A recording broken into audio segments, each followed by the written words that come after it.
morning. Good morning. I'll hear from you, Marga. Did I say my name? Well, sure. I'm sorry. My name is Marga Wood, M-A-R-G-O-T.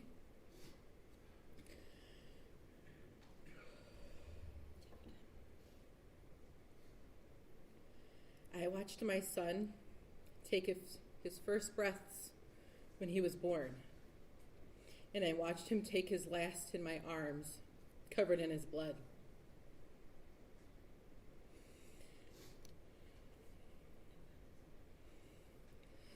A mother should never have to bury their child.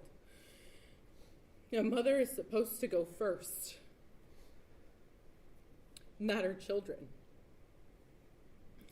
A mother shouldn't receive her child's death certificate at 3 years old, and his cause of death is by homicide.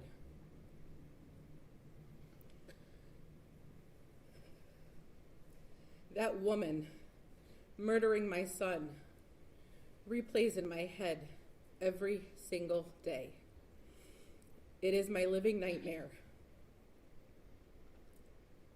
The last thing I will ever hear from my son is his scream, the sound of his pain and fear before he was gone. And I can still see the terror in his eyes, and it haunts me every day. He was my baby boy, and the day he died, a part of me died with him.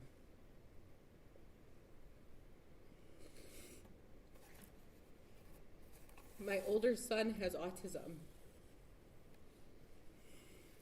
He doesn't fully understand why his little brother, his best friend, isn't here anymore.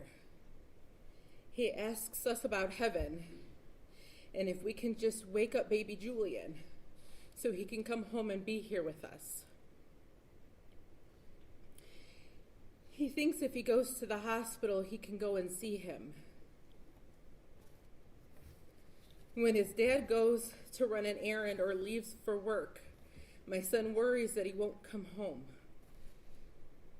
I have to call my husband on video chat so he can make sure his dad isn't dead.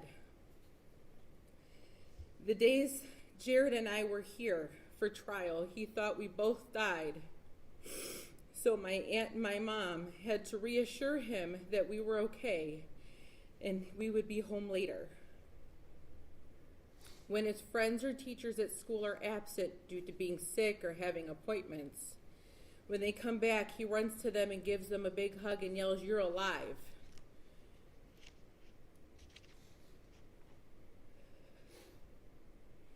You have not only hurt me, you have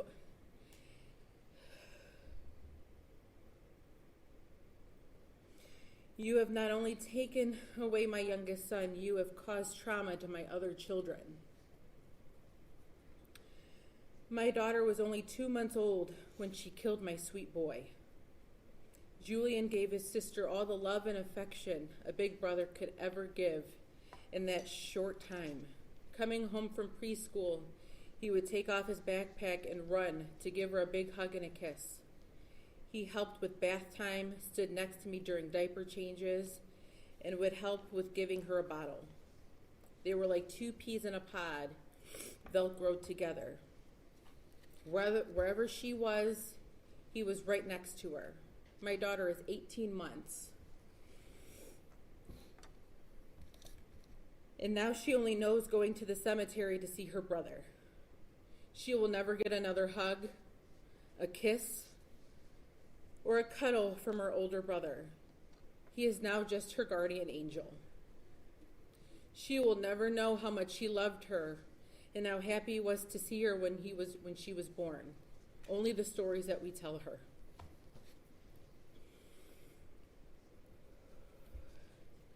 Julian brought laughter, light, and love in our home with his infectious laugh.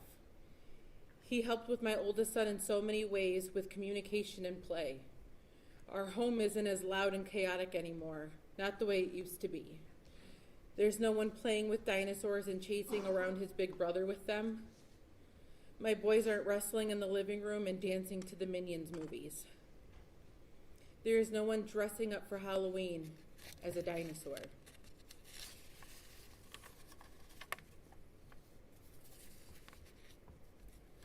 My son would have been 5 in 2 days. She took that from us. She took birthdays, holidays, milestones, graduations, seeing what kind of man he would have turned into. No grandchildren, no nieces or nephews for his siblings. When you murdered him, you took those potential lives, moments, and memories from all of us. If I want my family to be whole, we have to go to the cemetery where all of my children could be together.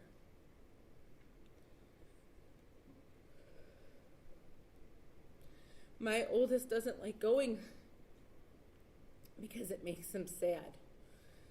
Now when I take pictures of my son, it's just his name on a wall, surrounded by flowers and dinosaurs that people leave him. Instead of taking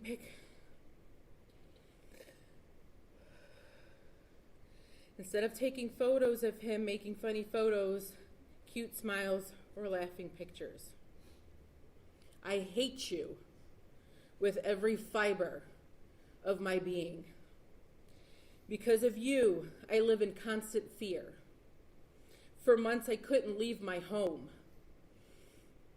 If I did leave my home, I needed someone by my side, and even then I was stricken with fear.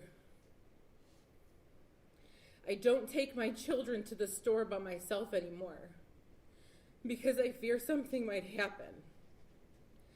I leave my kids at home with my mom and go by myself because if anything happens, it'll just happen to me. I hate that I'm here and my son is gone.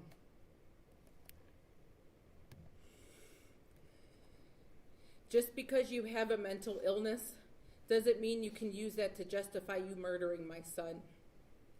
What you did was unforgivable, and it can never be taken back. You deserve to go to jail for the rest of your life, so you can't hurt anyone else. You don't deserve a second chance. You don't deserve mercy. You didn't give my son any. You belong in prison where there is no chance of you getting out. The jury got it right when they read the verdict that you were guilty on all counts. It felt like the first time I could actually breathe in the last 499 days. Because I knew in my heart that you were going exactly where you need to be, in prison. You don't deserve the luxury of a mental facility where you can earn privileges and possibly be released back into the world. That's too good for you. The world is safer with you behind bars. Judge Russo, I urge you to give her the maximum penalty without parole, so she has no chance of hurting another innocent soul like my sweet baby boy, Julian. Thank you.